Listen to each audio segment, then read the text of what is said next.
Good morning, ladies and gentlemen, to all our church members as well as all listeners from around the world. I welcome you once again to this edition of our sermon for a Sunday morning.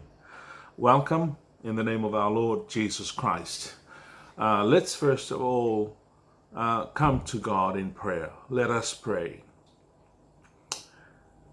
Dear Heavenly Father, we thank you for bringing us this morning. You are the Lord of the creation and the Lord of everything that has been created. And nothing was created that you haven't created. We come to you this morning to invite your presence among us as we share the message from your word. Enlighten our hearts, make us understand the secrets and the mysteries of you, dear Father, so that we understand and change our lives. We pray all this in the name of our Lord Jesus Christ. Amen. The message for this morning is taken from the Old Testament. And for our reading, I welcome you to come with me to Jeremiah chapter 33. And I'm reading from verse 1 to verse 9. The book of the prophet Jeremiah, chapter 33, and I'm reading from verse 1 to verse 9. Hear it how it reads. While Jeremiah was still confined in the courtyard of the guard, the word of the Lord came to him a second time. This is what the Lord says. He who made the earth, the Lord who formed it and established, the Lord is his name. Call to me, and I will answer you, and tell you great and unsearchable things you do not know. For this is what the Lord, the God of Israel, say about the houses in this city and the royal palaces of Judah that have been torn down to be used against the siege ramps and the sword in the fight with the Babylonians.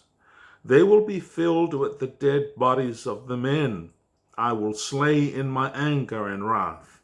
I will hide my face from this city because of all its wickedness. Nevertheless, I will bring health and healing to it. I will heal my people and let them enjoy abundant peace and security. I will bring Judah and Israel back from captivity and rebuild them as they were before. I will cleanse them from all the sin they have committed against me, and will forgive all the sins of rebellion against me. Then this city will bring me renown, joy, praise, and honor before the nations on earth, that hear of all the things I do for it, and they will be in awe, and will tremble at the abundant prosperity and peace I provide for it. The text for this morning is from verse 3. And it reads like this. Call to me, and I will tell you mighty and remarkable secrets you do not know about things to come. Call to me, and I will tell you mighty secrets you do not know about things to come.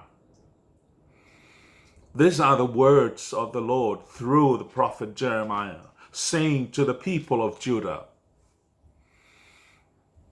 By way of introduction for my message for this morning, the story of the prophet Jeremiah in the Old Testament took place around 2,600 years ago. Many theologians call Jeremiah the weeping prophet or the prophet of the broken heart. He's been called the weeping prophet because every time that he prophesied, and look at the spiritual immorality of this people, it would break his heart, and he would weep. He would cry. As someone who has a quality like that is a good person. And if a leader who has a quality like that is a great leader because he is someone who is concerned and weeps for his own people. Now, Jeremiah is one of the prophets like Isaiah. preached for many years in a divided kingdom and with very little success. Because in his time, the kings did not listen to him. And that is the same with most of the prophets of the Old Testament. The kings never listened to them. Few kings, did the right thing in the eyes of God. And the priests hated him. Jeremiah was hated by many people. Most people and leaders during this time, they didn't like him. Those who are responsible for the temple, those who are responsible for worship, they worship God, but they hate the prophet of God. And when we find ourselves in situations like this, we may tend to be discouraged. And perhaps the prophet is feeling the same thing. Not only that people don't listen to him, but they put him in prison. He may have noticed that his preaching is of very little effect. In fact, the hearts of the people have become hardened even more. He is now in prison, as it's been told to us at the very start of this chapter. And this is the place where the Lord gave him this second message. Jeremiah didn't understand how God could restore a nation that was destined for doom.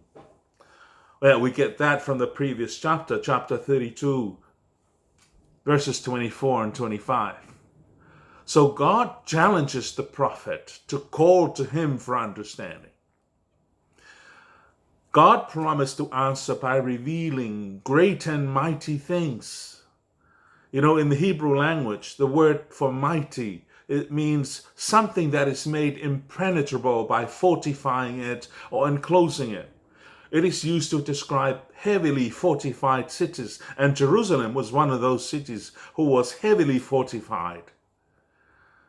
God's plan for the future are impenetrable or mysterious to ordinary people. And only God can unlock the secrets of the future. And he offered this knowledge to Jeremiah.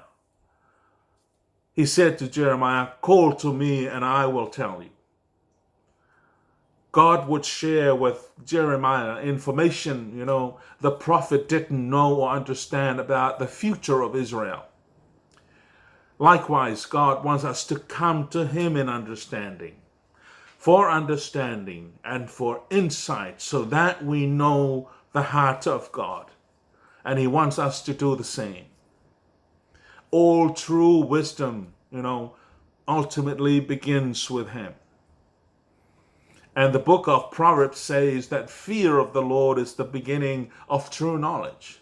Fear of the Lord is the beginning of wisdom. And to that effect, the Apostle Paul says to the Colossians, "In Jesus lie hidden all the treasures of wisdom and knowledge." He refers that to Jesus, the Son of God. And here in chapter 23 of the book of Jeremiah, we find that God is encouraging him. God is encouraging Jeremiah, "Call to me, pray to me, and I will answer you. I will tell you remarkable things that you don't even know about things to come. Things that are going to happen in the future of your people. Things that only you will know. Things that I haven't told anyone. So they can continue their rebellion against me. They can continue worshiping idols. What they do not know is what I am going to tell you. What they don't even know is that I will give them into the hands of the Babylonians." But Jeremiah, that is not the end. "There is a time that I will restore them. For this is what the Lord, the God of Israel, says. The time will come when I will heal Jerusalem's wounds and give it prosperity and true peace. I will restore the fortunes of Judah and Israel and rebuild their towns. I will cleanse them of their sin against me and forgive all their sins of rebellion. Then this city will bring me glory, joy, honor before all the nations of the earth. And the people of this world will see all the good that I do for my people, and they will tremble. Call to me, Jeremiah, and I will tell you these things. It's a wonderful verse, isn't it? It's a verse that contains a whole lot of important things about the God that we worship.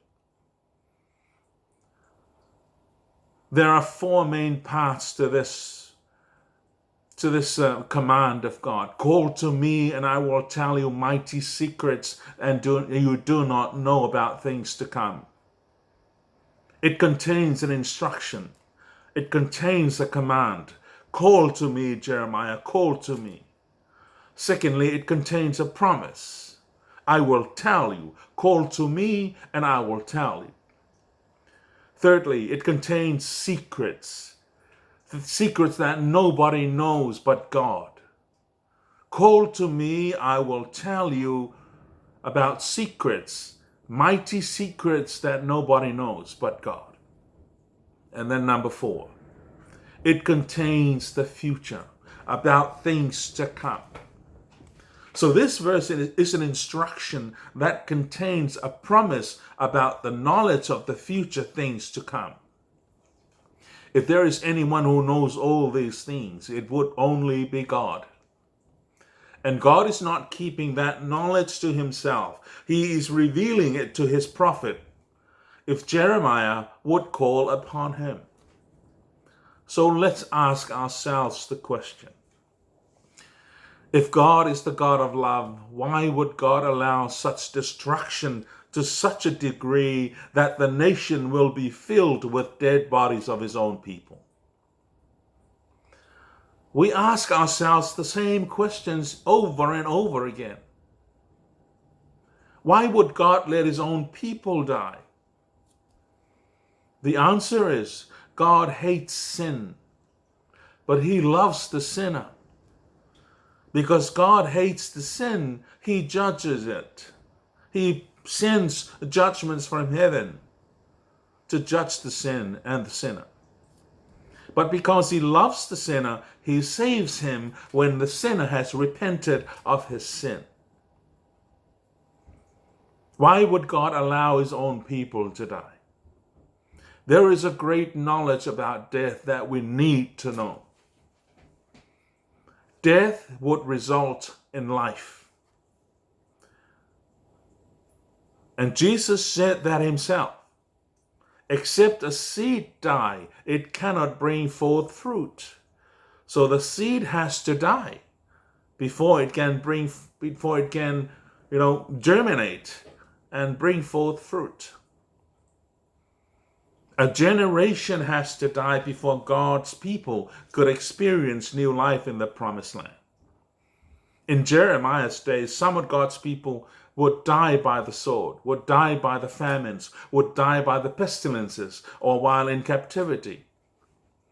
But their deaths would result in life for the remainder of his people, the remnants. It's called the remnants. People who God has remained, freeing them at last from the grip of idolatry. No wonder the Apostle Paul would say, "For I swear, dear brothers and sisters, that I face death daily." Paul says, "I die daily."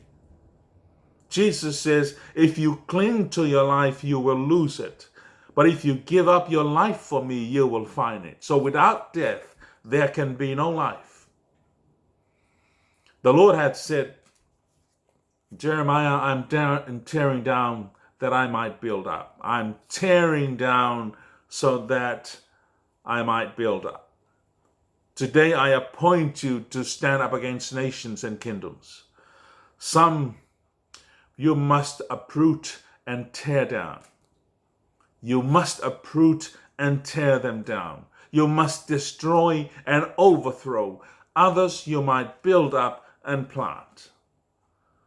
And God does the same thing in our lives. Things must be torn down that he might build something wonderful. When a believer understands this, he can embrace the seasons of tearing down. He can say, "Oh, things are falling apart. Things are falling down. But Lord, I'm trusting that what you are doing because of your goodness and mercy will ultimately be a blessing for me and for those around me. Let's keep in mind that the judgment is only temporary. After the time of judgment, God will in days to come bring health and healing to his city and his people with abundant peace and truth.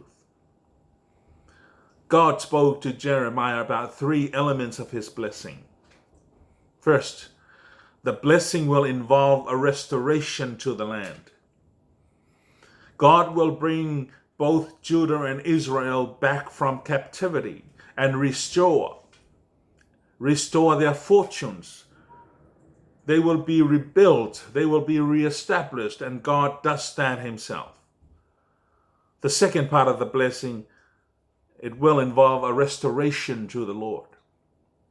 God will cleanse the people from all their iniquity and pardon them of their transgressions, bringing them closer to their relationship and their covenant with God. Third part of the blessing involves a restoration to a special place of honor among the nations. So the nations will look at them and wonder about the blessings that God will restore upon his people. Jerusalem once again will bring renown, joys, praise, and glory to God before all the nations of the earth. Nations will be in awe and will tremble as they marvel at the good and the peace God will lavish on his people. The fulfillment of this prophecy didn't occur following the exile and awaits an eschatological realization. Jeremiah was sent to preach to the people of Israel and Judah, but he ended up in prison, a place of loneliness, a place of darkness, a place where we feel insecure. Likewise, many of us find ourselves to be prisoners of certain circumstances. Maybe you are mourning the loss of a loved one. Maybe you are facing certain losses as a result of the pandemic, or any other kinds of dark circumstances that we feel that we won't be able to see the light at the end of the tunnel. But instead of feeling down and feeling tied down by these circumstances, we can be like Jeremiah. We can allow that prison to be the very place where God whispers his own secrets into our hearts. Perhaps I shouldn't say secrets, but because God means for us to share what it is we learn inside those walls of difficulty and despair. God reveals those secrets to us. My friend, if you are walking with God and are in fellowship with him, he is so wonderful.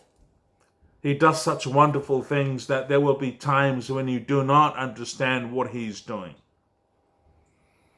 Our question is bound to be, Lord, why are you doing this? Don't you have questions like this, my brothers and sisters? We ask God so many whys. God, why are you doing this? Why are you doing that? We learn to put our hands in his and just keep walking in the dark. Many times I talk things over with him and I tell him about my doubts, but I also tell him that I trust him. And I'm glad that Jeremiah was that kind of a man. And there were other men in the scripture who also had questions. They asked God. In the book of Habakkuk, we find that Habakkuk had a lot of questions. In fact, his book is just a great big why. Why God? God, why are you doing this? If you are the God of love, why are you letting this things happen to your people? A big why from Habakkuk. Further on, Jonah also had some questions to ask the Lord. My friend, such questions are not a revelation of a lack of faith. They are good questions. Because during our walk with God, we may have many questions deep inside of us. And I believe that God wants us to be completely honest with Him about everything else. Take your questions to God. And this is His promise to us. Call to me and I will tell you mighty secrets you do not know about things to come. Secrets that you don't know about your own life. Take it to God. Call to Him in prayer. Ask Him for understanding.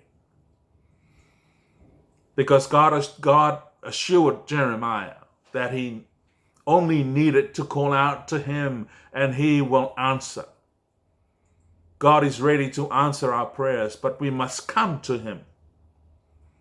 Surely God could take care of our needs without our asking, but when we do ask, we are acknowledging that He alone is God and He is all powerful. We cannot accomplish in our own strength all that is in His domain to do.